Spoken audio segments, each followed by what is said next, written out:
The Galactic Republic had a plethora of truly excellent vehicles at its disposal during the Clone Wars, from the nimble AT-RT to the reliable AT-TE to the heavy-hitting HAV-W A6 Juggernaut. But while the Republic had a ton of useful and efficient war machines at its disposal, they did also have a few less useful ones too. In this video, we'll be looking at 3 Republic vehicles that really had no purpose of being made.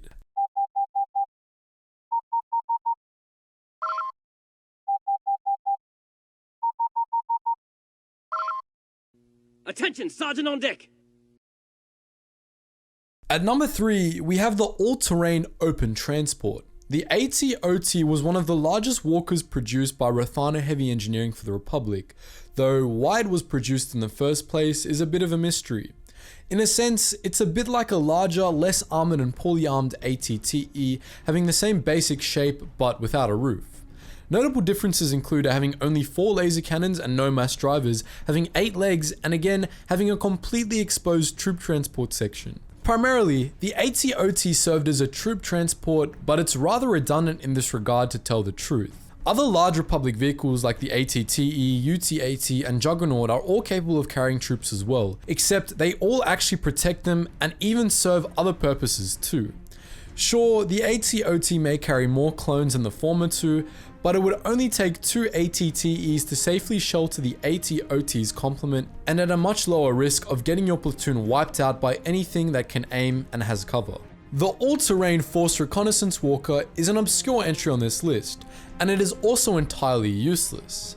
The AT-FRW is a light walker that resembles the AT-XT, a predecessor to the Empire's AT-ST, but with a few key differences.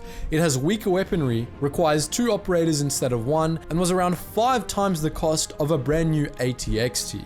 It has no reason to exist considering the AT-XT and AT-RT, and the fact that it does is just another blunder to add to the list of Republic mistakes. Speaking of Republic mistakes, at number 1 we have the 105k Lancer bike, which, just like the Lancer Battalion, probably should never have been made.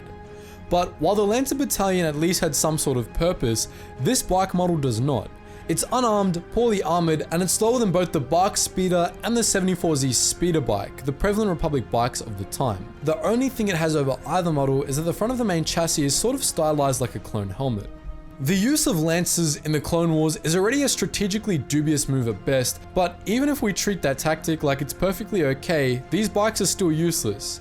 There are much more readily available models on the public market that outclass these bikes in literally every category possible, and why the Republic went out of the way to provide Lancers with inferior speeders is beyond me.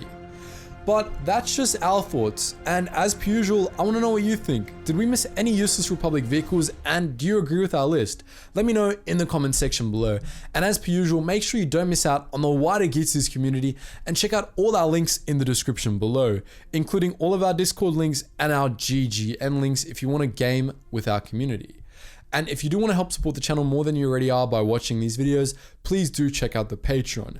Anyways guys, as always, thank you so much for watching, and I hope to see you in the next video.